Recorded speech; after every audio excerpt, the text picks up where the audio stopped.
Your beep. Alright. Decided to get some Van Damme reviews out over the next week and a half or so. Before December comes around. So, in my watch through, we have Death Warrant. So, this is a movie Van Damme stars as Burke, a cop who is sent undercover at a prison to find who is doing murders of people who seem to be, like, not completely innocent, but, like, green around the gills, like they committed petty crimes and stuff to get in there. They're just serving their time. So, these people seem to be getting murdered. And so he's sent in there to investigate. What could go wrong, right? So, yeah, right off the bat, there's a case there. Little stance. Cast we have here. Jean-Claude Van Damme's Burke, of course, he's the main star. But then his partner is Beckett, played by Cynthia Gibb, who was Sandy Benattoni in Short Circuit 2. I saw her, I'm like, what do I know her from? And I'm like, oh, she was Short Circuit 2. I couldn't remember her name, but I found it. We also have other actors that you may recognize, like Mr. Heckles from Friends. I could have been Van Damme. Robert Guillaume, who has been in many things. He's the voice of Rafiki, and he was in an episode of Saved by the Bell, the college years. One of the good ones, actually. And that one guy who was in a lot of things, but you don't know his name. He was in Santa Claus 2 and 3. He was the Tooth Fairy. He's in a couple episodes of Home Improvement. You know, he's kind of chubby, short, dark, curly hair-ish. That kind of guy. If you saw a picture of him, you're like, oh yeah, that guy. He plays the warden in this. And so Van Damme, this movie starts with Van Damme chasing down a criminal known as the Sandman. Sandman.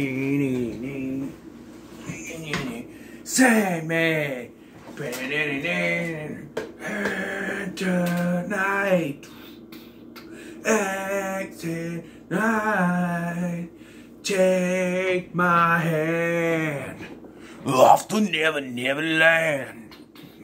Okay, put it away, or drop it on the floor. Who cares?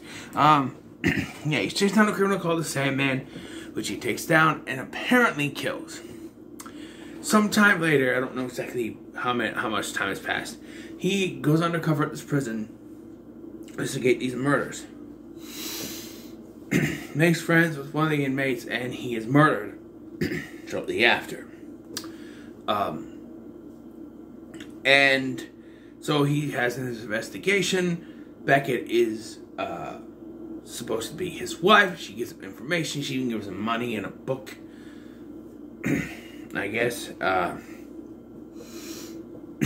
And I was with it to a certain point. Like, there's a certain point where, you know, he's doing an investigation, he's tracking down people, stuff like that, and it's obvious the guards are a part of it. The warden too, I guess. That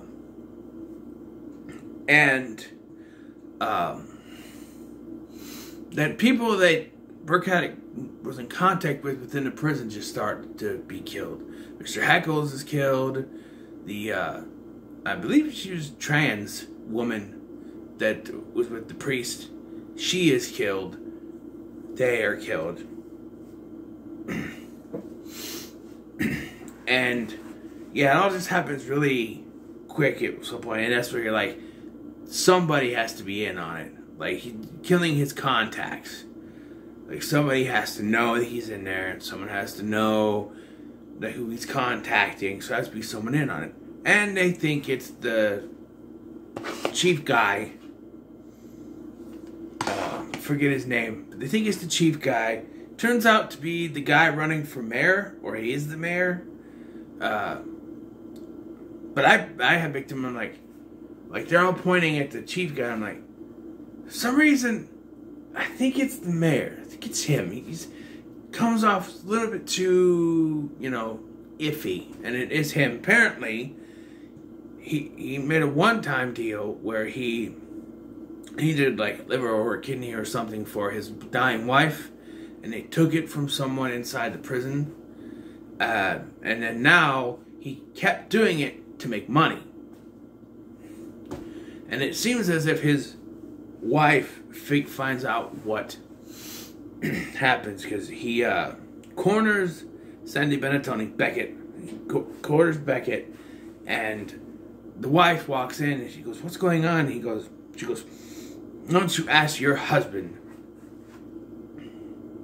So I think she finds out, but yeah. And then I really like this escape, because it's really like he did make friends in there. You got the priest, you got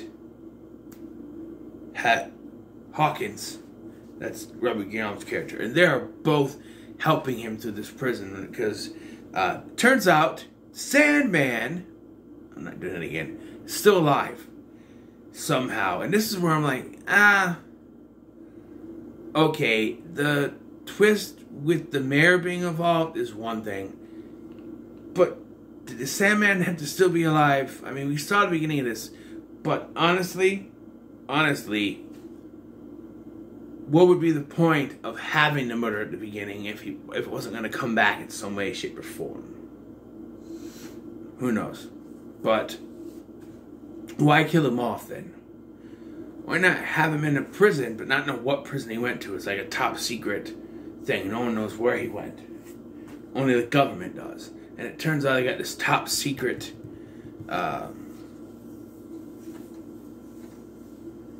inmate that no one knows about, in permanently in solitary. Then it turns out to be him. Bit a bit predictable, but then fake killing him off and everything is still alive, although Venom does come off in the end. But yeah, Priest dies, but we see at the end that Hawkins is still alive, so that's cool. I did like their little trying to escape thing, trying to get through the riot. That was pretty cool. And then the fight between Burke and the Sandman was pretty cool too. Van Damme is good. Couple of things about this film. Ooh, my ears. Originally it was going to be called Dusted, which doesn't make any sense. But neither does Death Warrant, to be honest. He doesn't have a death warrant. I guess, like, people who are targeted for these operations to be murdered and then have their organs taken out could have a death warrant on their heads, but I don't know. So yeah, it was originally called Dusted, which just doesn't make any sense.